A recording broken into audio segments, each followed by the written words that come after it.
मानसा Sanskrit classes की ओर से सभी हिंदी संस्कृत अनुरागियों को सहृदय नमस्कार। आज हम हिंदी भाषा के प्रचार प्रसार और संस्कृत भाषा के प्रचार प्रसार हेतु जो निःशुल्क वीडियो हम तैयार करते हैं आपके लिए, उसी श्रृंखला में आज सर्वनाम के बारे में मैं आपको पढ़ाऊंगा।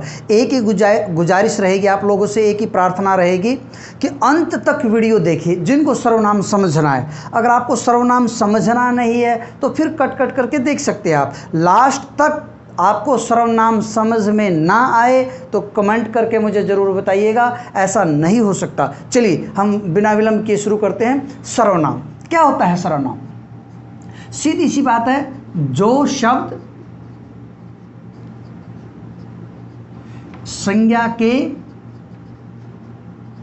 स्थान पर प्रयुक्त हों, बस जो शब्द संज्ञा के स्थान पर प्रयुक्त होते हैं उन्हें क्या कहते हैं? सर्वनाम। जैसे राम जाता है। अब राम क्या एक व्यक्तिवाचक संज्ञा, तो इसकी जगह हम ये भी कह सकते हैं वह जाता है। वह जाता हम आराम से कह सकते हैं। दूसरी जगह हम ये कह सकते हैं कोई जाता है। कोई जाता है। हम इसको प्रश्न भी बना सकते हैं, कौन जाता है। तो ऐसे करके संज्ञा के स्थान पर जो शब्द आते हैं उनको सर्वनाम कहते हैं। सीधी सी बात है, जो शब्द संज्ञा के स्थान पर प्रयुक्त हों उन्हें सर्वनाम कहते हैं। क्लियर हो गया? अब आगे मैं आपको बता देता हूं कि सर्वनाम शब्दों का स्वतः अपना लिंग वचन बताने का सामर्थ्य सर्वनाम शब्दों में नहीं होता है। जैसे कोई कह दे वह कैसा शब्द है, अब आप नहीं बता सकते पुल्लिंग है कि स्त्रीलिंग है, ठीक है ना। हो सकता है एक वचन बहुवचन का पता चल जाए, पुल्लिंग स्त्रीलिंग का आपको पता नहीं चलेगा, ठीक ना।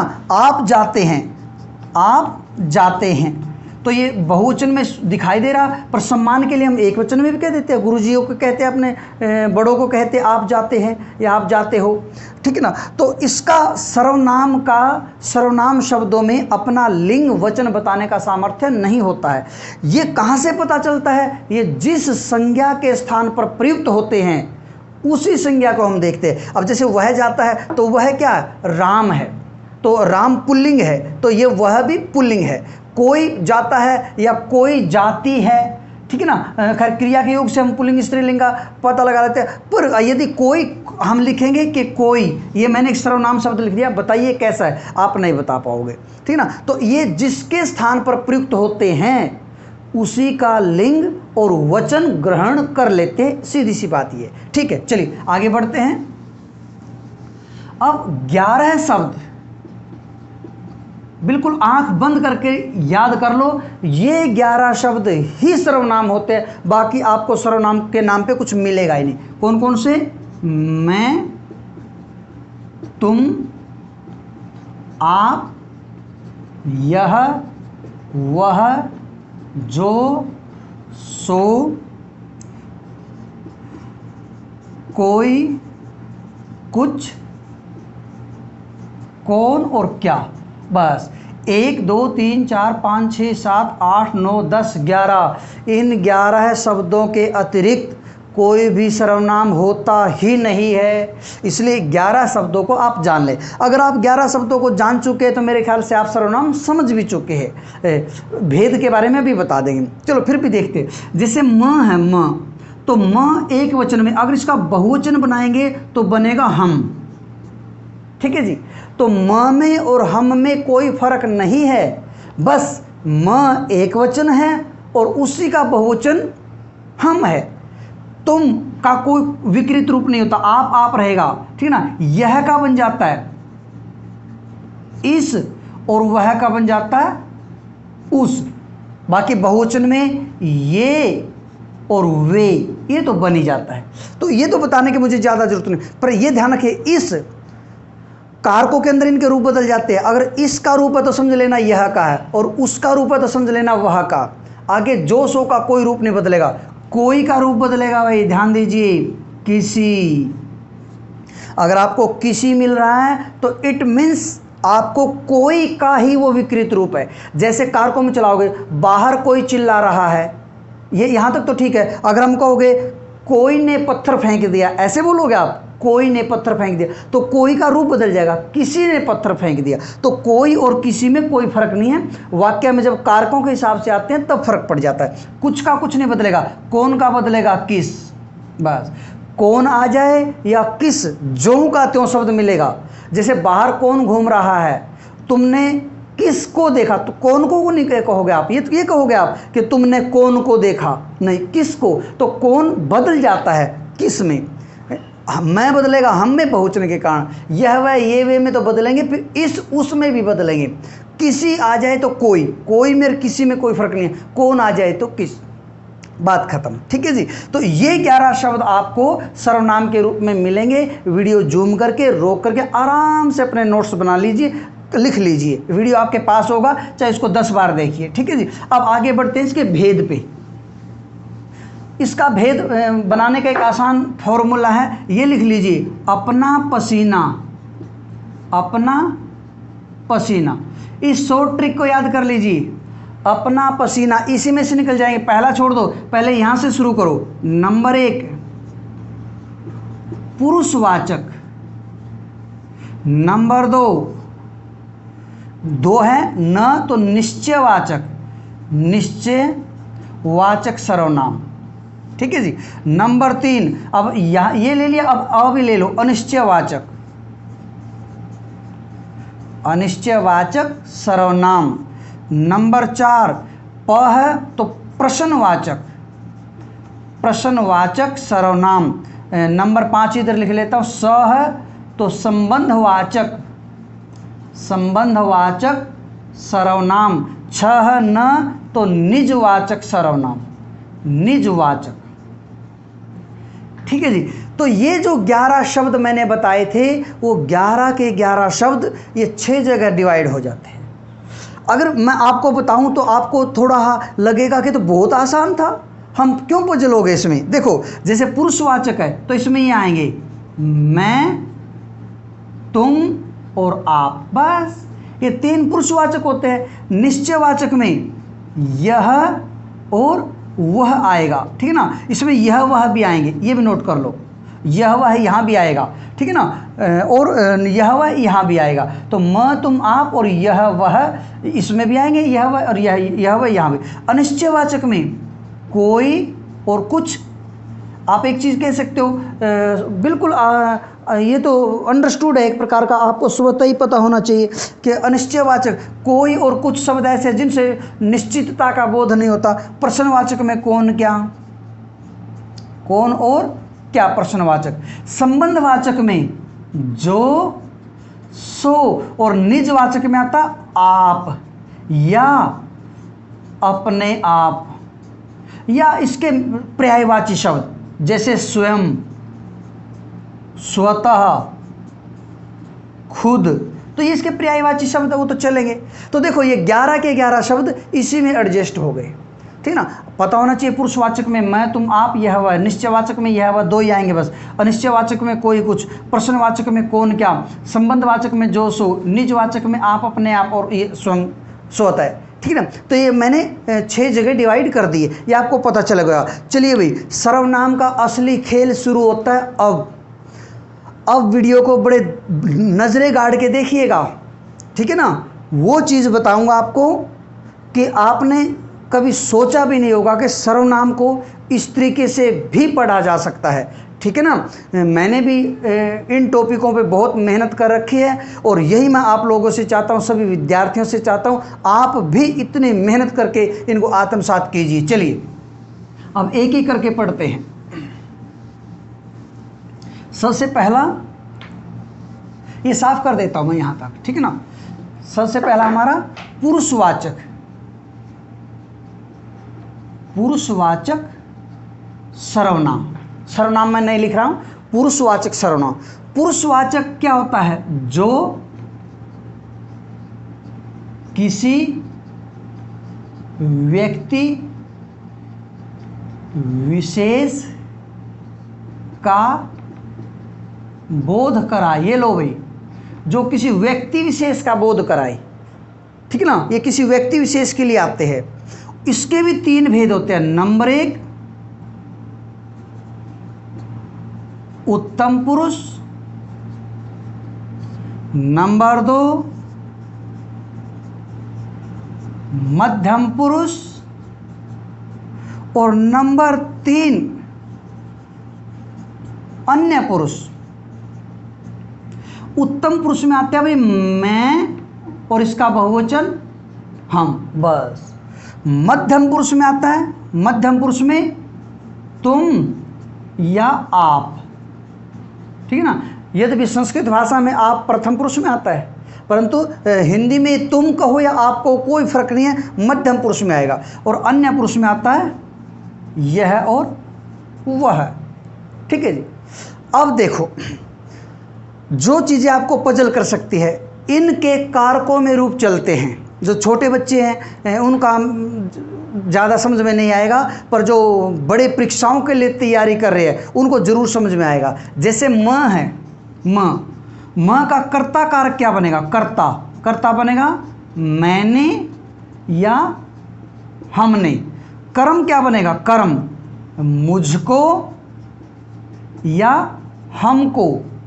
ऐसे कर्ण क्या बनेगा? कर्ण कारक में इसका रूप मुझसे या मेरे द्वारा या हमसे।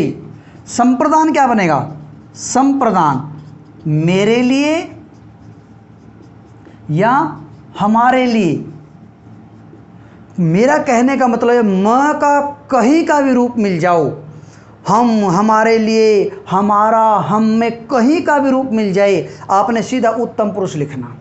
जैसे कोई पूछ ले मेरी पुस्तक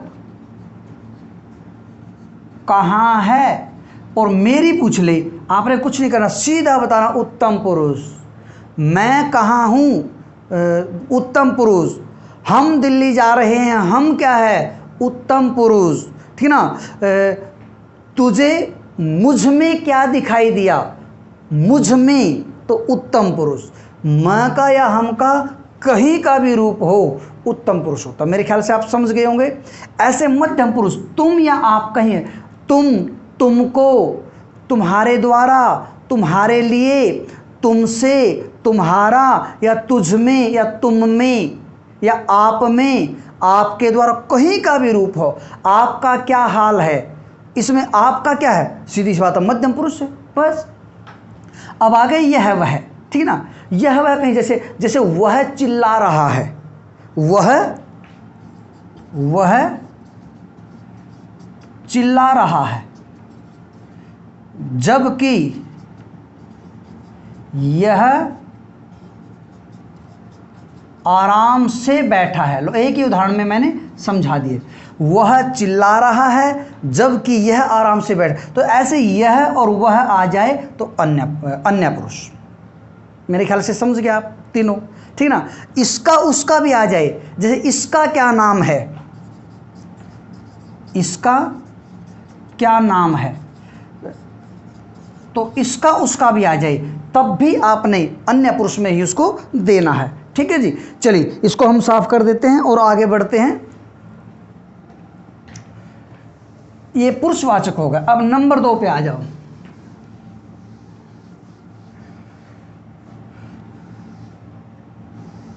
पुरुषवाचक सर्वनाम समझ में आ गया आपके। अगला है नंबर 2 निश्चयवाचक।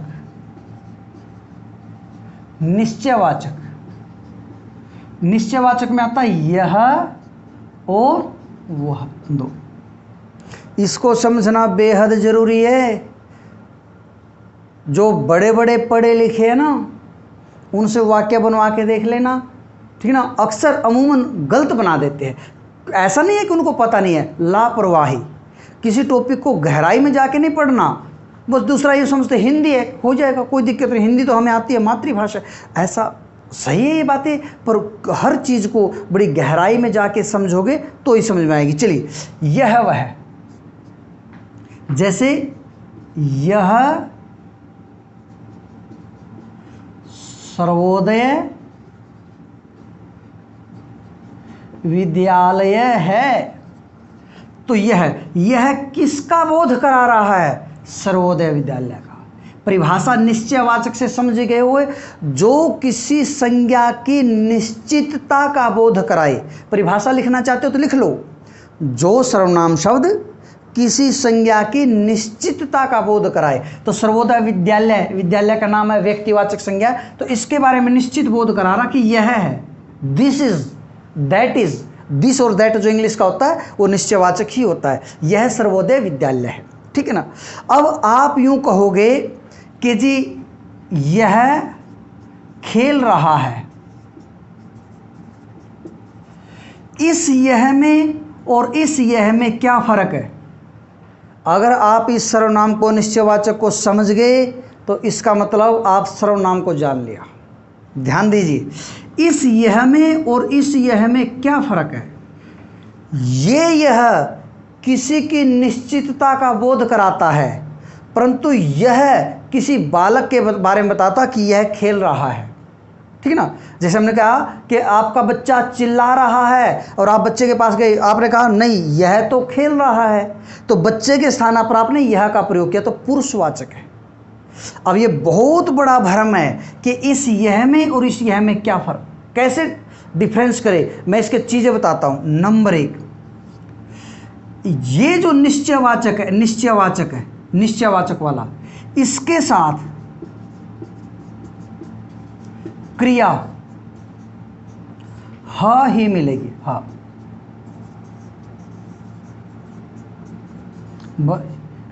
ये मोटी पहचान है भाई, इसके साथ क्रिया हा ही मिलेगी बस। अगर किसी यह वह के साथ पूरी लंबी क्रिया मिल रही है, खेल रहा है, तो पक्का पुरुषवाचक, और केवल ह क्रिया मिले तो निश्चयवाचक। बस इतना सा खेल है। जैसे वह सीमा का मकान है, वह आ गया और पीछे ह आ गया तो पक्का निश्चयवाचक। अगर मैं ये आ जाए, वह चुपचाप सो रहा है, अब देखो वह तो आ गया पर पीछे क्रिया बहुत लंबी आ गई, लंबी क्रिया आते ही पुरुषवाचक में जाएगा। अगर सिंपल ह है तो बस फिर आ जाएगा निश्चयवाचक में। मेरे ख्याल से समझ गए होंगे। और इसके उदाहरण मुझे कमेंट्स करके पूछ सकते हैं आप, जितने मर्जी उदाहरण पूछिए, मैं आपको उत्तर दूंगा, ठीक है ना। और मैं भी आपसे पूछता रहूँगा, आपको आधे अधूरे बीच अधर में नहीं छोड़ूंगा, ठीक है ना। पर इसका इस कॉन्सेप्ट को क्लियर कर लो। अगर पीछे सिंगल क्रिया ह है तो निश्चयवाचक, अगर लंबी क्रिया है तो बात खत्म, उसमें जाएगा पुरुषवाचक में। मेरे ख्याल से समझ में आ गया। यही कॉन्सेप्ट था जो मैं आपको समझाना चाहता था। आगे बढ़ते हैं।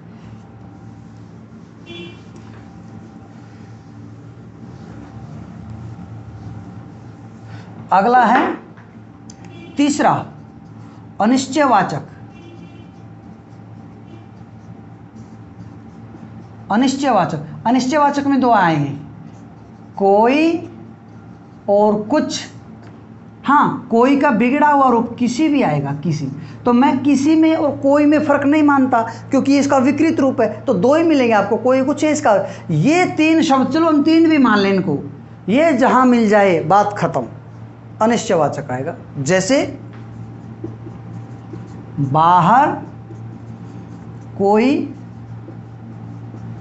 चिल्ला रहा है, तो कोई आ गया, बात खत्म, बस ज़्यादा आपने चेक ही नहीं करना, कोई आ गया ना, बस अनिश्चयवाचक। या जैसे दीवार पर, दीवार को भी देख लो, कई बार दीवार में छोटी की मात्रा लगा देते हैं, अशुद्ध होता हो, दीवार होता, दीवार पर कुछ पड़ा है। अब हमें नहीं पता क्या पड़ा है, कुछ पड़ा है, ठीक है ना। तो ये भी आपका अनिश्चयवाचक में आ जाएगा। या कोई की जगह किसी आ जाए, जैसे किसी ने पत्थर मार दिया, बस। अब किसी, ये तीन शब्द आ जाए तो क्या होता है, अनिश्चयवाचक। यद्यपि इसमें भी थोड़ा पेंच है, मैं सर्वनाम की एक वीडियो और बनाऊंगा, भाग 2, उसमें आपको पूरा, अगर आप मेरा सर्वनाम का भाग 2 देखना चाहते हैं तो उससे पहले मेरी विशेषण की वीडियो है, वो बड़े इत्मीनान के साथ देख के आइए। सर्वनाम का भाग 1 देख के आइए, वहाँ पर हम दूसरे वीडियो में सर्वनाम के केवल प्रश्नोत्तर रूप में समझेंगे, क्वेश्चन आंसर करूँगा, मैं आपको बताऊँगा ये क्या है, ये क्या। इसमें काफ़ी पेंच है, पेंच काफ़ी है, पर वो क्लियर आपके उस वीडियो से होंगे। तो पहले अगर आपको सारे पेज है तो विशेषण भाग 1 भाग 2 वीडियो वो और 1 सर्वनाम, 3 वीडियो बहुत बढ़िया से समझ के आइए, चौथा वीडियो अपने आप समझ में आ जाएगा। ठीक है, चलिए आगे बढ़ते हैं। अब अगला है प्रश्नवाचक। प्रश्नवाचक सर्वनाम, मुझे ज़्यादा बताने की जरूरत नहीं होनी चाहिए। अब कौन या कौन का बिगड़ा हुआ किस, ये रूप और क्या, बस बात खत्म। कौन का बिगड़ा हुआ विकृत रूप है जो किस और क्या, ये जहां पर भी आपको मिले आप आंख बंद करके कह दिए प्रश्नवाचक सर्वनाम है जी। जैसे बाहर कौन खड़ा है, अब कौन, बस आ गया। या जैसे बाहर से किसको बुलाओगे, देखो हमेशा कौन, किस और क्या पीछे प्रश्नवाचक चिन्ह जरूर लेंगे, ये ध्यान रखिएगा। बाहर किसको बुलाओगे, अब किस आ गया तो प्रश्न बन गया। अगर देखो अगर इसमें किसी कर दें तो प्रश्नवाचक नहीं बनेगा। बाहर से किसी को बुलाओगे, मतलब पता नहीं भाई किसको बुलाओगे, या ठीक है ना, या किसी को तो आना था, ठीक ना, या तुमने किसी को नहीं बुलाया तो अपने आप बन जाएगा अनिश्चयवाचक। पर किसी से बन जाएगा तो क्या का, जैसे तुम्हारे मन में क्या बात है, तो क्या आ गया। ठीक है, इसमें जो थोड़ा पेंच है अभी क्लियर कर देता हूं, वैसे मैं भाग 2 में क्लियर करूंगा ये सारी चीजें, फिर भी बता देता हूं। अगर क्या वाक्य के बीच में आए, क्या वाक्य के बीच में आए तो प्रश्नवाचक है। अगर वाक्य के शुरू में आ जाए तो प्रश्नवाचक सर्वनाम नहीं है। क्या तुम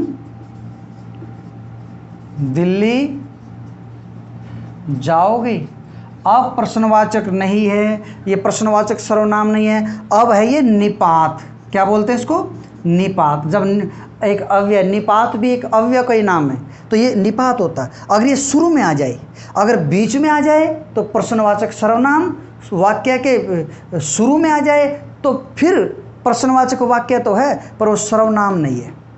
जानना चाहोगे क्यों, थोड़ा सा बताने की कोशिश करता हूँ।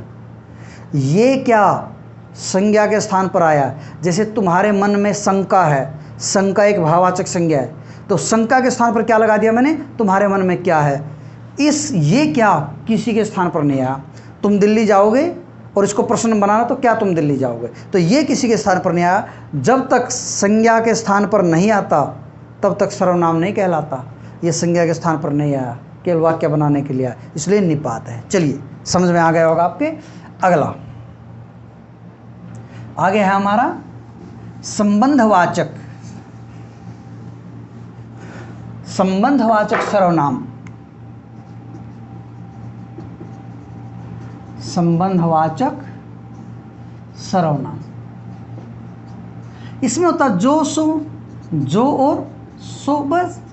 जैसे जो करेगा सो भरेगा, ये ऐसे सर्वनाम हैं जिनका एक दूसरे से संबंध होता है। जो करेगा सो भरेगा। जिसकी लाठी उसकी भैंस, ठीक है ना, जिसकी उसकी। जिसे बुलाया था वह नहीं आया तो जो वह, तो ये जैसी, ठीक ना, जिसने जेब काटी थी वह पकड़ा गया, तो जिसने वह, तो ऐसे संबंध दिखाया जाए तो संबंधवाचक सर्वनाम वो कहलाएगा। अंतिम निजवाचक,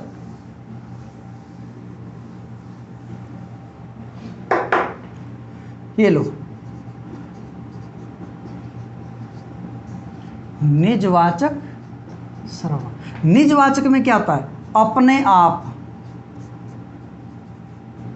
या स्वयं या स्वतः या खुद, ये शब्द मिलेंगे बस। ये शब्द कहीं है ना आपको भी संबंध निजवाचक में बना देते हैं, नहीं आप उधर जाएगा पुरुषवाचक में, मध्यम पुरुष। जैसे वह अपने आप आ जाएगा, वह स्वयं आ जाएगा, स्वर्णलता स्वतः गुनगुनाने लगी, खुद उस्ताद जी खुद आ गए। तो ऐसे करके उदाहरण, जैसे वह अपने आप, इस शब्द का प्रयोग करो, या स्वयं इस शब्द का प्रयोग करो, या स्वतः इसका भी अपने आप, या खुद आ जाएगा। अब आपकी इच्छा है किसी एक का प्रयोग कर लो, क्योंकि ये सर्वनाम के अपनेपन को बताता कि वह का अपनापन है, वह का ये निजपन है कि वह अपने आप आ जाएगा। तो ऐसे जब पर आ जाए तो वो सर्वनाम निजवाचक सर्वनाम कहते हैं। मेरे ख्याल से आपको समझ में आ गए होंगे। इस वीडियो को मैं ज़्यादा लंबा नहीं बनाना चाहता, तो प्लीज़ सब्सक्राइब करें। अगर आप और ज़्यादा से ज़्यादा अच्छे से वीडियो प्राप्त करना चाहते हैं, लाइक करें और शेयर ज़रूर करें। और इसके जो अगर आप प्रश्नोत्तर भी समझना चाहते हो तो इसके भाग 2 को ज़रूर देखिएगा। बहुत बहुत धन्यवाद।